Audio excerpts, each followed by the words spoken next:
할렐루야, 우리 주님을 찬송합니다. 꿀송이 보약큐티 2024년 5월 1일 수요일 말씀 시작하겠습니다. 에스라 1장에서 3장의 말씀입니다. 에스라와 느헤미야는 원래 한 권의 책이었습니다. 둘 다 에스라라는 그 이름의 뜻은 여호와께서 도우신다, 그런 뜻이라고 합니다. 그 에스라의 저작으로 보고 있는데 느헤미야는 따로 느헤미야가 저자일 거라고 주장하는 분들도 계십니다. 에스라와 느헤미야는 바벨론에 사로잡혀 갔던 포로들이 기환하고 훼손된 예루살렘 성전을 재건하는 이야기, 그리고 에스라가 불러일으키는 말씀운동, 회개운동을 다루고 있는 귀한 책입니다. 진노 중에도 긍휼하심을 잊지 아니하시는 하나님은 감사하게도 유다가 패망한 역대하를 마칠 때 바벨론을 무너뜨려버린 페르시아 왕 고레스를 그 마음을 움직이셔서 잡혀온 유대 백성들을 자기 나라로 돌아갈 수 있는 그런 고레스 칙령을 공표하게 하셨습니다. 할렐루야, 아멘. 포로 귀환이 3차에 걸쳐 이루어졌는데 1차 귀환은 주전 538년 스룹바벨의 주도로 제사장 예수아와 함께 49,897명을 예루살렘 성에 귀환하게 됩니다. 약 5만 명에서 그러니까 897이니까요. 거의 900명에서 3명 빠져니까 5만 명에서 103명 빠졌네요.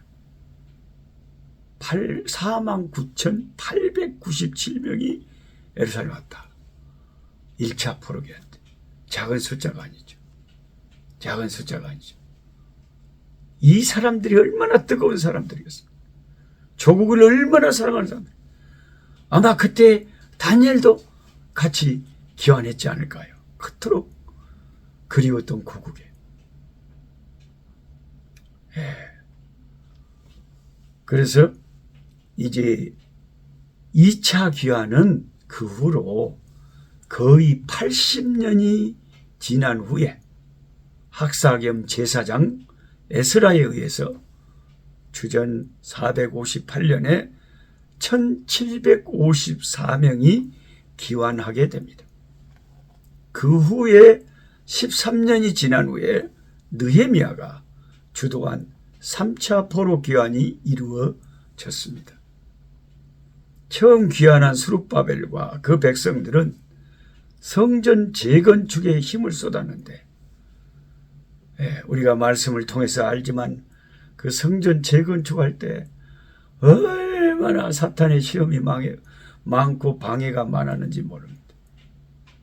이미 자리를 잡고 있던 혼합 족속들이 사탄의 조종을 받고 집요하게 방해하고 투수를 바사왕에게 올리기까지 하여 결국 시작한 지 얼마 안 돼요. 성전 건축이 중단되는 참 기가 막힌 일이 벌어지고, 성전 건축이 중단된 지 16년의 세월이 지납니다. 16년 동안 건축 못하고 지나고. 아따 참말. 그러다가 선지자 학개와 스가랴의 격려로, 그 구약 성경에 학개와 스가랴서는 성전을 다시 지어야 된다고 격려하는 말씀입니다. 학개와 스가랴 선지자의 격려로 중단된 성전 건축을 시작을 합니다. 그래서 다시 재개한 지 4년 만에 마침내 성전 건축이 마무리됩니다. 포로 귀환 후에 20년 만이고 솔로몬 성전이 파괴된 지 70년 만에 스룹바벨에 의해서 성전이 다시 완성된 것입니다. 이 성전이 완성된 지 60년 후에 에스라가 1754명을 이끌고 예루살렘에 귀국합니다. 그가 도착을 해보니까 성전은 지어져 있었지만 백성들의 영적인 삶이 희미해져 가고 처음 그 열정이 다 차디차게 식어져 있었습니다. 이미 수룹바벨과 예수아가 죽었고 1차 귀환자들 49,897명 5만 명 가까운 1차 귀환자들 거의 다 세상을 떠난 뒤였고 이제 바벨론 포로 시절을 전혀 경험하지 못한 2세대, 3세대가 그 땅에서 살고 있었습니다. 하나님은 에스라를 통해 바로 그들에게 다시 영적인 부흥을 회복시키는 역사를 하셨습니다. 에스라는 아론의 16대 손 제사장이요 모세 율법에 정통한 성경 율법 학자였습니다. 하나님의 경륜은 참으로 놀랍습니다. 고대 최고의 강대국인 바벨론을 100년도 안 된 채 페르시아 왕 고레스를 통해서 무너뜨리시고 하나님은 고레스 칙령을 통해서 예루살렘 성전을 재건하게 도우셨고 80년이 지나서 아닥사스다 왕을 감동시켜 에스라로 하여금 예루살렘 부흥운동을 주도하도록 이끄셨던 것입니다. 우리는 이런 신실하신 하나님을 섬기고 삽니다. 역사를 주관하시는 이가 하나님이십니다. 또한 그 시대를 제대로 파악하고 볼 줄 아는 통찰력이 있어야 하는데 우리가 역대상 12장 32절에 이 말씀을 참 여러분 성경을 가지고 있어도 모르는 분들이 많더라고요. 역대상 12장 32절에 이런 말이 있어요. 이사갈 자손 중에서 시세를 알고 이스라엘이 마땅히 행할 것을 아는 우두머리가 200명이니 그들은 그 모든 형제를 통솔하는 자이며 여기 시세를 알고 여기 꼭 밑줄 동글뱅이를 쳐놓으세요. 시세를 알고 시대를 꿰뚫어 보고 이 시세를 제대로 파악하고 아는 그래서 마땅히 행할 것을 아는 그리스도인들이 오늘 한국 교회는 얼마나 될까요? 에스라가 중점적으로 한 것은 하나님 말씀 회복 운동이었습니다. 그래서 제가 이렇게 많은 사람들이 호응하든 적은 사람이 호응하든 내가 이 세상에 있는 동안 기력이 다하는 동안 완전히 이제 막 90이 넘어서 늙어버려 갖고 이제 도저히 기력이 안 되는 그 순간까지 저도 이 말씀 운동 이 유튜브를 통해서 매일 꿀송이 보였기 때문에 성전이 세워졌다고 모든 것이 끝난 것이 아니었습니다. 성전 건축위에 하나님 중심의 삶을 살려면 말씀 운동이 일어나야 말씀이 회복되어야 했던 것입니다. 에스라는 중대 결심을 했습니다. 에스라의 결심이 뭡니까? 하나님 말씀을 연구하고 그 말씀을 순종하고 지키고 그 다음에 그 말씀을 사람들에게 가르치는 3대 말씀 운동을 위해 헌신하기로 작정을 한 것입니다. 말씀을 연구하고 말씀을 순종하고 말씀을 가르치는 일. 할렐루야. 그런 에스라 같은 그 시대의 지도자가 있었기 때문에 그 시대에 영적으로 침체했던 그 포로기한 2세대 3세대들이 다시 말씀의 부흥을 일으킬 수가 있었던 것이죠. 오늘 우리 한국 교회에도 이와 같은 말씀 운동이 요원의 불길처럼 말씀으로 심령 부흥, 교회 부흥이 일어나야지. 신사도 운동 같은 거 다른 거 자꾸 추구하다가 교회가 이단에게 틈을 줘버리는 거죠. 말씀 운동이 최고예요. 그 다음에 에스라 1장 8절 11절에 세스바살이라는 사람이 등장합니다. 세스바살이 누굽니까? 이 사람은 유다 총독이라고 하였고 8절에 성전에 쓸 금은 그릇 5,400개를 가지고 예루살렘으로 갔던 자라고 적혀 있습니다. 진짜 열정적인 분이네요. 성전에 쓸 금은 그릇 5,400개를 가지고 갔대요. 또한 에스라 5장 16절에는 세스바살이 예루살렘 성전 지대를 놓았다고 기록합니다. 그렇다면 여기 등장한 세스바살은 누구냐?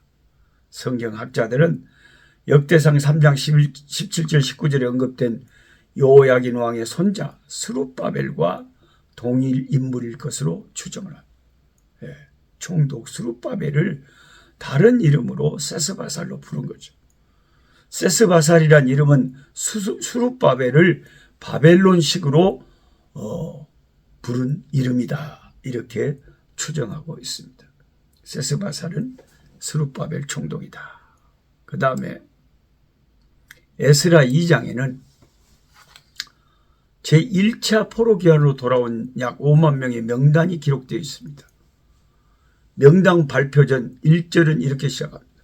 옛적에 바벨론 왕 느부갓네살에게 사로잡혀 바벨론으로 갔던 자들의 자손들 중에서 노임을 받고 예루살렘과 유다도로 돌아와 각자 성읍으로 돌아간 자, 그러면서 주요 이제 명단들이 나오는 거죠. 여기 말씀에 유다도로 돌아왔대요. 유다가 나라가 아니라 도요. 이제 페르시아 125도 중에 한 도예요. 이전에 유다는 강성했던 왕국이요. 그런데 주변의 나라들을 일개 도와 같이 그 당시에 유다에 조공을 바치고 다스림을 받았었는데, 그러나 본문 이제 유다는 도리어 하나의 도로 불과하게 되었다고 말해줍니다. 바사왕 다리오는 전국을 120개의 도로 나누었다. 다니엘서 6장 2절에 나오죠. 그때 유다는 역사가 헤로도투스에 가면 페르시아의 제5도였다고 합니다. 상당히 큰 도였네요. 5번째 큰. 인간사 세옹지마입니다. 그런데 이렇게 유다가 비천하게 됨으로 말미암아 오히려 그들은 하나님을 다시 사모하게 되는 역설이 일어납니다. 시편 137편을 읽어드리겠습니다. 우리가 바벨론 여러 강변 거기에 앉아서 시온을 기억하며 울었도다. 그 중에 버드나무에 우리의 소금을 걸었나니 이는 우리를 사로잡은 자가 거기서 우리에게 노래를 청하며 우리를 황폐하게 한 자가 기쁨을 청하고 자기들을 위하여 시온의 노래 중 하나를 노래하라 하미로다. 우리가 이방 땅에서 어찌 여호와의 노래를 부를까? 예루살렘아, 내가 너를 잊을진대 내 오른손이 그의 재주를 잊을지로다. 내가 예루살렘을 기억하지 아니하거나 내가 가장 즐거워하는 것보다 더 즐거워하지 아니할진대 내 혀가 내 입천장에 붙을지로다. 진짜 히브리 노예들의 그 조국에 대한 애틋한 그리움과 사랑은 이 시편 137편에도 이렇게 절절히 나타나 있습니다. 이처럼 고난은 그들에게 예루살렘을 사모하게 했고 하나님을 예배하는 삶을 그리워하게 했습니다. 우리에게도 똑같습니다. 오늘날 우리가 실패하고 아픔을 당하고 많은 인생의 고난을 당하면서 우리는 하나님 섬기는 게 최고구나, 예수님이 최고구나 하면서 주를 더욱 가까이 하는 것이죠. 그래서 이스라엘 사람들은 이제 돌아와서 그 열정들이 쌓여 후일에 흩어지더라도 회당을 만들어서 회당에 모여서 말씀과 예배를 드리는 습관을 갖게 되고, 그 기초 위에 메시아 되신 예수 그리스도가 이 땅에 오시는 터전을 닫게 되었습니다. 우리 주님 오셔서 사역하실 때 안식일에 주로 회당에 들어가셔서 말씀을 낭독하고 하나님 나라 복음을 전하셨잖아요. 예수님 오시기 전에 이제 해당 문화가 유대에 점점 정착이 된 거죠.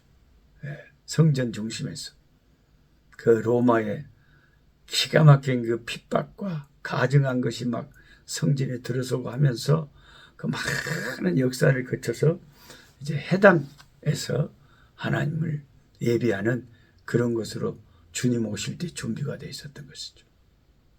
그 역사의 이 고난의 역사는, 고난 받은 것은 우리에게 너무나 고통이지만 영적으로 보면 이렇게 좋은 기능을 하는 것도 고난의 축복 중에 하나입니다. 하나님 아버지 감사합니다. 에스라, 느헤미야 같은 그 시대에 꼭 필요한 종들을 세우셔서 하나님의 뜻을 이루시는 하나님께 찬송과 영광을 돌려드립니다. 하나님, 이 시대에도 은혜 받은 자들을 곳곳에 세우셔서 아버지의 뜻을 이루시고 세계 선교의 역사를 이루시고 주의 교회들이 부흥되게 하옵소서. 주 예수 그리스도의 이름으로 기도하옵나이다. 아멘. 약한 자 힘주시고 강한 자 바르게 주 혼자 정택함이 주님의 뜻이라. 해 아래 압박 있는 곳 주 거기 계셔서 그 팔로 막아 주